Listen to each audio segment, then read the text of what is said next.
Welcome to our newest installment of Beginner Guides. We're going to be teaching you today how to change the thermal paste on your CPU. Right on my left side we have the thermal paste that we'll probably be using. MX2 is the paste that we'll be using in this current video. Right here we have our motherboard and our CPU that we'll be using for our test bench. Right now I'm going to start doing the process. Right now on the motherboard that we have right here is the Intel LGA 155 socket. This is a second and third generation just for our testing purposes. How to unscrew the CPU is we have 4 pins and a 4-pin connector here. We first unscrew the 4 pin and then the 4 pins on the side.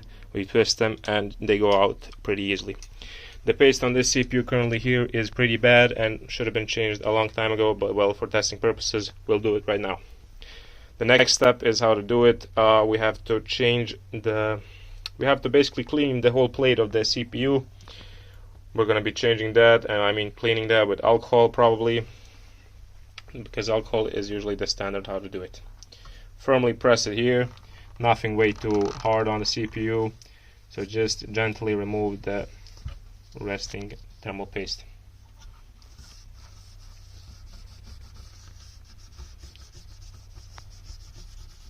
So once the thermal paste here is cleaned up and pretty much looks like new. Okay, right now in our tutorial we're going to be cleaning the cooler, because we cleaned the processor. Now we're going to be cleaning the cooler because the cooler also has thermal paste in it. The cooler, basically like the processor, you have to clean it detailed so none of the thermal paste is left there. Make sure that there's no thermal paste left there, because the next one that you'll be putting on basically will have no efficiency at all. Make sure you firmly press it here, and well, basically all the thermal paste should be done. And well, it's probably gonna leave some color on it. It's a gray pattern, but it's totally fine. Okay, since the cooler is completely clean right now, we're gonna be putting on some MX2 thermal compound. Basically it's thermal paste. It's a pretty good one.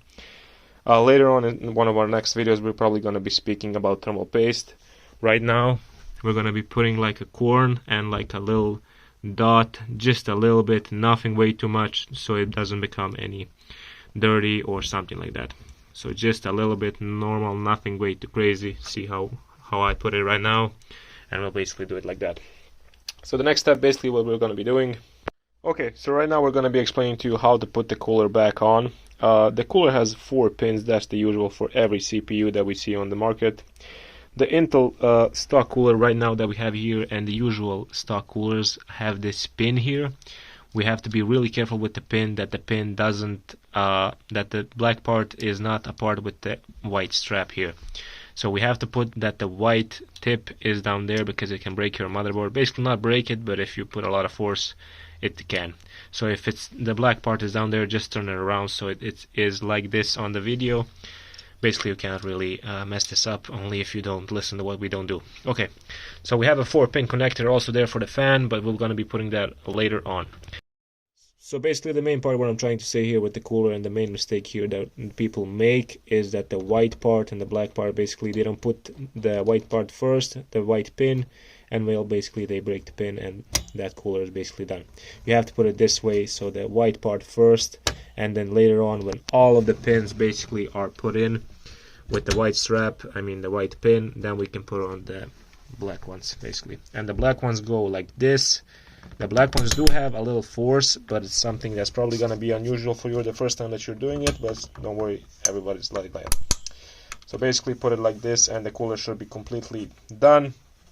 Right now we're going to be putting the fan into the motherboard, so because the 4-pin has to be connected, if you don't put it right like that, it's basically not going to spin, and basically the whole cooling is, well, nothing. So just put it in like that. That's a 4-pin connector that you can't really mistake anything with that. So just put it like that, and that should be it. You should be done with the cooler.